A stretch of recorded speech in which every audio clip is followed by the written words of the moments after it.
اعوذ باللہ من الشیطان الرجیم بسم اللہ الرحمن الرحیم الحمد للہ الذی جعل کمال دینہ و تمام نعمتہ بولایت علی بن ابی طالب علیہ السلام والصلاة والسلام علی سید الانبیاء المرسلین وآلہ الطیبین الطاہرین المعصومین اما بعد وقد قال امیر المؤمنین علی بن ابی طالب علیہ السلام بسم اللہ الرحمن الرحیم فجعلت اتبع ما خذ رسول اللہ صلی اللہ علیہ وآلہ وسلم۔ ناظرین کا سامعین محترم السلام علیکم ورحمۃ اللہ۔ درس نہج البلاغہ کا خطبہ نمبر 236، یہ مختصر خطبہ ہے۔ اس خطبے میں یہی عنوان ہے کہ ظالم کون ہے۔ مولا فرماتے ہیں چنانچہ میں نے وہی راہ اختیار کی جو رسول اللہ صلی اللہ علیہ وآلہ وسلم نے اختیار کی تھی، اور اپنا ہر قدم ان کی یاد پر رکھا اور ان کی اتباع کرتا ہوا مقام عرج تک پہنچا تھا۔ خطبہ نمبر 237۔ اس خطبے میں امیر المومنین نے دو چیزوں کی جانب متوجہ کیا۔ سب سے پہلے کہ لوگوں کو نیک بنانے کے لیے نرم پیاری پیاری باتیں، اور دوسری کہ عمل کرنے کے مواقع اور مقاصد۔ آئیے خطبے میں چلتے۔ مولا فرماتے ہیں جب تک تمہیں زندگی کی سہولتیں حاصل ہیں برابر مفید عمل جاری رکھو، اور جب تک تمہارے اعمال ریکارڈ کیے جا رہے ہیں اچھا ریکارڈ تیار کرا لو، اور توبہ کے مواقع حاصل ہیں۔ ابھی واپس جانے والوں کو توبہ کے لیے بلایا اور موقع دیا جا رہا ہے، اور بدکاروں کو بخشش کی امید دلائی جا رہی ہے۔ مواقع سے فائدہ اٹھا لو قبل اس کے کہ اعمال اپنی روشنی کھو دیں اور مہلت اور مواقع ہاتھ سے نکل جائے اور مدت ہاتھ سے نکل جائے، اور توبہ سنے جانے والا دروازہ بند ہو جائے، اور ریکارڈ اور ملائکہ تم سے بلند ہو جائے۔ چنانچہ انسان کو چاہیے کہ وہ اپنی ذات سے، اپنے لیے اور زندہ لوگوں سے، مردہ کے لیے اور مٹ جانے والی زندگی سے باقی رہنے والے زندگی کے لیے، اور ہاتھ سے نکل جانے والی صورت سے ہمیشہ برقرار رہنے والی صورت کے لیے جو کچھ استفادہ کر سکتا ہو کرتا رہے۔ ہر اس شخص کو اللہ سے ڈر کر کام کرتے رہنا چاہیے جسے ایک مدت تک جینے کی عمر دی گئی ہے اور اعمال بجا لانے کی مہلت دی گئی ہے، اور اچھا آدمی وہ ہے جو اپنے آپ کو لگام دے کر پابند کرے، اور لگام کو ٹھیک سے استعمال کرے۔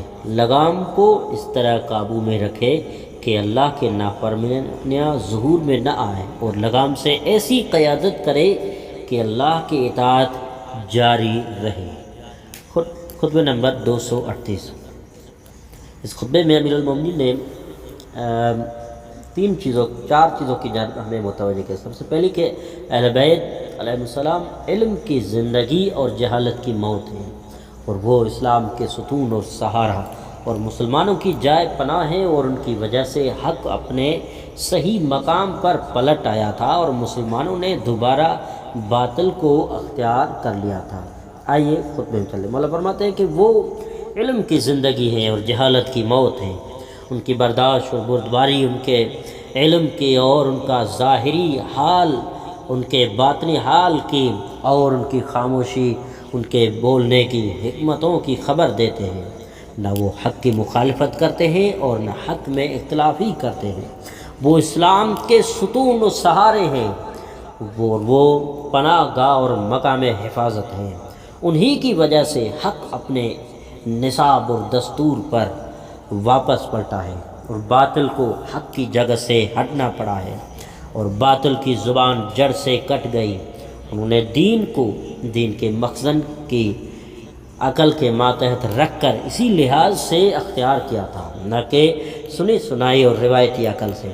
یہ ایک عالمی حقیقت ہے کہ روایتی اور افسانوی علم بیان کرنے والے کثرت سے موجود رہتے آئے ہیں، اور علم کی حفاظت کرنے والے قلت میں رہے ہیں۔ خطبہ نمبر 239۔ اس خطبے میں امیر المومنین نے پیغمبر اسلام اور خود امیر المومنین اور جناب سیدہ اور حسنین و دیگر ائمہ نے دیکھ بھال کر اللہ کی عبادت کی ہے۔ آئیے خطبے میں چلتے ہیں۔ مولا فرماتے ہیں زعلب یمانی رضی اللہ نے سوال کیا کہ امیر المومنین کیا آپ نے اپنے پروردگار کو دیکھا ہے؟ چنانچہ علیہ السلام نے فرمایا کیا میں ایسی ہستی کی عبادت کرتا ہوں جسے میں نے دیکھا بھی نہ ہو؟ زعلب نے پوچھا کہ آپ نے اسے کیسے دیکھا؟ تو امیر المومنین نے فرمایا اسے آنکھیں کھلی طور پر مشاہدے کی گرفت میں نہیں لا سکتی، لیکن دل ہے جو ایمان کی حقیقتوں کی راہ سے رسائی حاصل کر سکتی ہے۔ وہ تمام چیزوں سے اتنا قریب ہے کہ چھوا نہ جا سکے اور ان سے اتنا دور ہے کہ جدا نہ ہو سکے۔ وہ باتیں کرتا ہے مگر سوچ بچار کا محتاج نہیں۔ وہ ہر کام اپنے ارادے سے کرتا ہے مگر ارادہ کرنے میں ارادہ نہیں کرتا۔ وہ مخلوقات کی ایجاد کرتا ہے مگر ایجاد کرنے میں پلاننگ و منصوبہ سازی کا محتاج نہیں ہے، اور محسوس ہو سکنے سے بالا تر ہے مگر اسے پردے میں پوشیدہ نہیں کیا جا سکتا۔ وہ بڑائی کا مالک ہے مگر زبردستی اور دخل اندازی سے دور ہے۔ وہ ہر چیز کو دیکھتا ہے مگر ہوا سے خمسہ کا محتاج نہیں ہے۔ وہ رحیم ہے مگر تکلیف سے متاثر ہو کر رحم نہیں کرتا۔ اس کے چہرے کے سامنے ہر چہرہ اس کی عظمت کو مانتا ہے، ہر دل اس کے خوف سے لرز اٹھتا ہے۔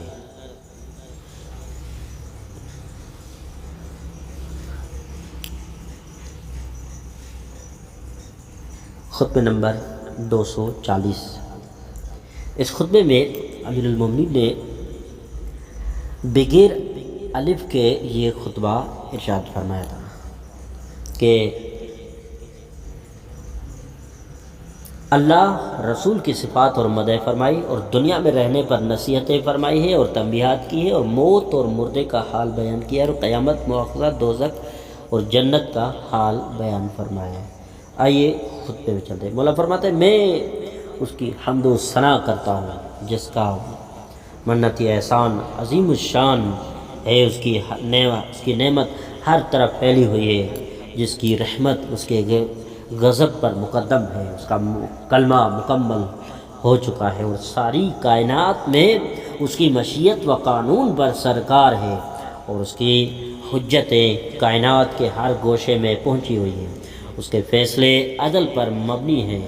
میں اللہ کی ایسی حمد و ثنا بجا لاتا ہوں جیسی ایک ربوبیت خداوندی کا اقرار کرنے والا بجا لاتا ہے، اس کی بندگی میں عاجز رہنے والا، اس کی نافرمانی نہ کرنے والا، اس کی وحدانیت اور یکتائی ماننے والا، اس کے عذاب سے پناہ طلب کرنے والا اور حمد و ثنا کرتا ہوں۔ میں اللہ کی حمد اسی بے قراری سے کرتا ہوں جس بے قراری سے قیامت کے روز مغفرت اور نجات چاہنے والا حمد و ثنا کرے گا، جس دن ہر شخص اپنے بیٹوں اور رشتہ داروں سے بے پرواہ ہو کر اپنی ہی فکر میں مبتلا ہو جائے گا۔ ہم اللہ ہی سے مدد کے طلبگار ہیں، اسی سے راست روی اور ہدایت طلب کرتے ہیں اور اسی پر ایمان لائے ہیں اور اسی پر بھروسہ کرتے ہیں۔ اور میں گواہی دیتا ہوں کہ ایک مخلص بندے والی گواہی جسے پورا یقین حاصل ہے، اور میں اس کے لیے فردیت اور اکیلے پن کا اعلان کرتا ہوں، اسی طرح کہ فردیت جو ایک پر یقین مومن مانتا ہے، اور میں اس کے لیے ایک مطیع و فرمانبردار مومن والی توحید و یکتائی مانتا ہوں۔ اسی کی مملکت اور حکمرانی میں کوئی شریک نہیں ہے اور نہ ہی اس کی تخلیق میں کوئی حصہ دار رہا ہے۔ وہ سے بہت عرفہ اعلیٰ اور پاک ہے کہ کوئی اس کو مشورہ دینے والا ہو، یا کوئی اس کا وزیر ہو، یا کوئی اس کا معین و مددگار ناصر ہو، یا کوئی اس کا مثل و مانند ہو۔ وہ سب علم رکھتا ہے مگر پردہ پوشی کر دیتا ہے، باطن کے حالات پر مطلع اور خبر رکھتا ہے۔ اس نے حکومت کی تو سب پر غالب ہے، اس کی نافرمانی کی گئی تو اس نے بخش دیا، اور احکام نافذ کیے تو عدل پر برقرار رکھا، اور وہ فضل و کرم برابر جاری رکھتا ہے۔ ہمیشہ سے ہے اور کبھی اپنی جگہ سے نہ ہٹے گا، کہ کوئی چیز اس کی مثل و مانند نہیں ہے، اور وہی ہر چیز سے پہلے سے ہے اور ہر چیز کے بعد رہے گا۔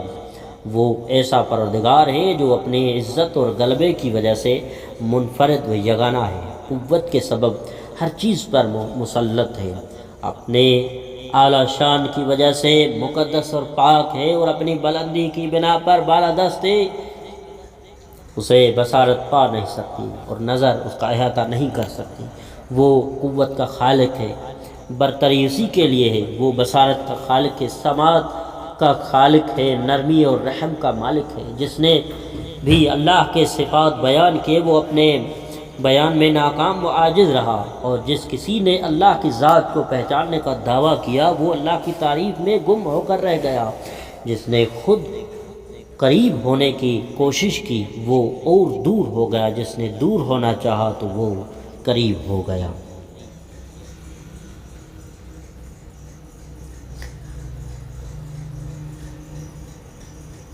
والسلام علیکم ورحمۃ اللہ وبرکاتہ۔